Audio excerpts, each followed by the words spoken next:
If rock music had a prom queen, Pat Benatar would have snatched the tiara, the crown, and probably the mic too, because no one can steal that spotlight. Before you could even say love is a battlefield, she was already storming MTV in leather and screaming vocals that could make grown men cry.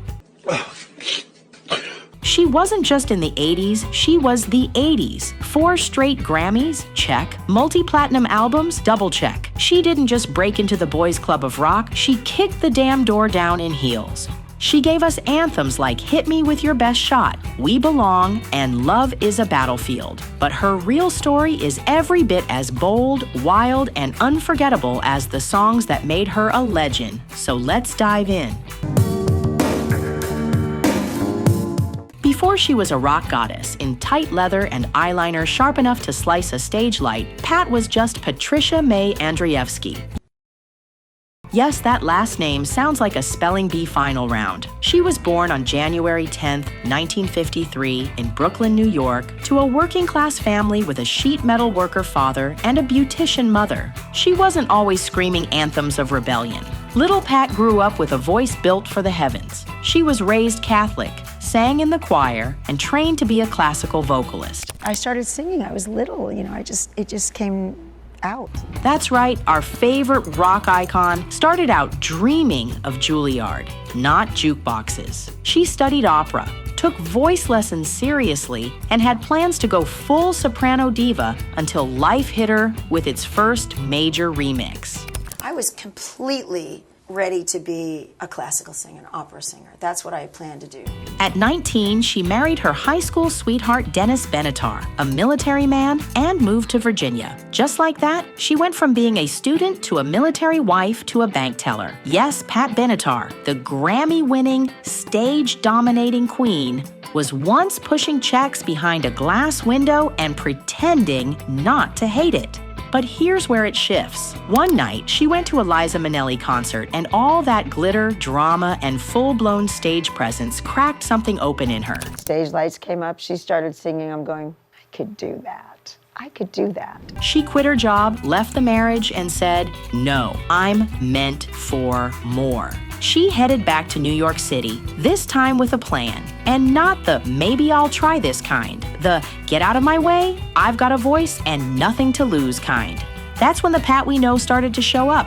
And from that moment on, she never played it safe again. Her first gigs were singing at a Holiday Inn and slinging notes as a singing waitress at a club called the Roaring Twenties. Cute, right? But it didn't stop there. She linked up with pianist Phil Coxon, started a lounge act called Coxon's Army.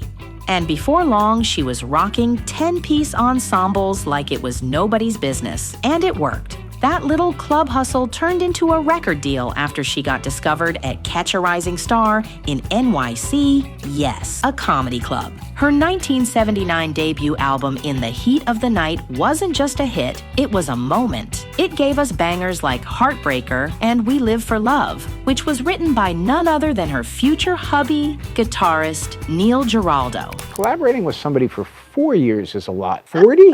That's insane.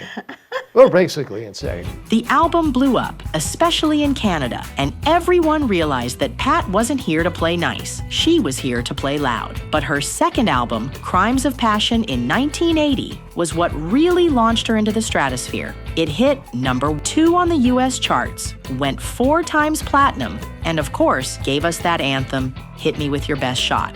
But let's not forget Hell is for Children, a track that went deep, addressing child abuse after Pat read a gut-wrenching series in the New York Times. She wasn't just headbanging, she was singing with purpose. Pat was also a video vanguard before being one was cool. You Better Run was literally the second video to ever air on MTV, right after video killed the radio star. Then in 1983, she dropped Love Is a Battlefield and officially had everyone in a chokehold. The music video, the spoken word intro, the shoulder choreography, all iconic.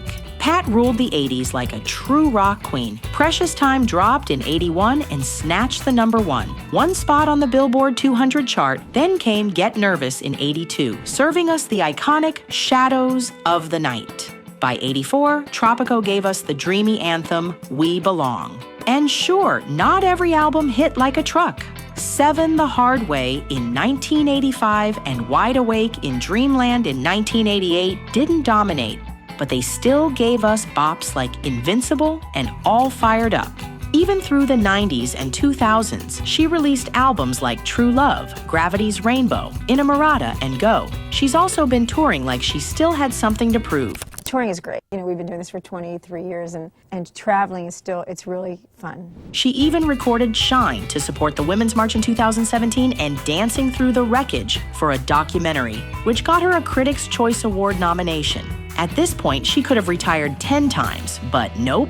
Pat Benatar keeps showing up, and behind the powerhouse vocals and rock star glow, there's a whole lot more to the story. Some of it messy, unexpected, and oh so juicy. In 2022, during her tour, she made headlines for choosing not to sing Hit Me With Your Best Shot. Not because she was tired of it or forgot the lyrics. No, this was a statement. With gun violence raging across the U.S., she didn't feel right belting out a song with shoot in the hook like nothing was happening.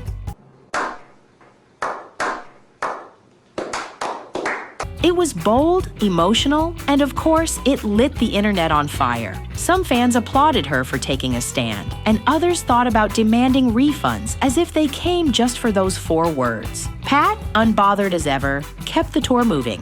And then there was that random political moment that made everyone go, wait, what? Out of nowhere in June 2023, Ted Cruz randomly dragged Pat Benatar into a bizarre rant during an interview, trying to make some point about politics. Pat's response? A flawless 2-word clapback on social media. Nice try. That's it. No drama, no follow-up, just Pat effortlessly shutting it down like a queen. And yes, she also had some label drama. And then we come back and they go, what do you think? We go, you know, it's actually an improvement that's really great. And meanwhile, they did absolutely nothing. Pat's early career was full of behind-the-scenes drama. Her label wanted to decide everything she did, but Pat wasn't having it. She wanted full control. The pressure nearly broke her, but folding? Not her style. She fought hard, held her ground, and proved that she was the boss. That we were going to leave our record label and go independent, it was a great day. For someone who's dealt with industry pressure, political nonsense, and public backlash, yet still shows up looking unfazed, that's not just a rock star. That's a problem for anyone who thought she'd stay quiet. And when she wasn't dodging drama or shutting down bad contracts, she kept her personal life surprisingly wholesome. Let's dive into that. After her first marriage ended in the early 70s, Pat crossed paths with Neil Giraldo, her guitarist, producer, and future partner in everything. She's called it love at first sight, and honestly, it shows. Him, you know, like that, and I turn around and I see him and I'm like, From that moment on, they were locked in, on stage, off stage, and everywhere in between. They got married in 1982, and they've been together ever since, through label fights, parenting their 2 daughters, and endless touring. You can't talk about rock legends without putting Pat Benatar in the lineup, preferably right at the front in leather pants and rolling her eyes at the idea that anyone wouldn't call her iconic. Let's start with the numbers since some people only believe what they can count. Pat's got 4 Grammy Awards, and not the thanks for showing up kind. We're talking Best Female Rock Vocal Performance 4 years in a row from 1980 to 1983. and the winner is, your heart is pounding. That's not luck. That's dominance. She basically turned the Grammys into her personal game of musical chairs, and nobody else got a seat. She sold over 36 million albums worldwide, stacked up platinum and gold records like it was a hobby, and landed 19 top 40 singles along the way. And don't forget, her music wasn't just for radio. It ruled MTV in the early years. In 2022, long overdue, but better late than never, Pat Benatar and Neil Giraldo were finally inducted into the Rock and Roll Hall of Fame. Now let's talk net worth. Pat's sitting on an estimated $40 million, and honestly, every dollar is laced with grit, chords, and a little bit of revenge. She's earned every cent without selling out, fading out, or freaking out on social media. As for legacy, let's just say this. Every rock girl who came after her owes her something. From pink-haired punks to TikTok rebels, if they're singing about being strong, standing their ground, or walking away with their eyeliner intact, Pat paved the way. And now, she's still touring, still defying expectations, and still serving vocals that feel like a punch and a hug at the same time.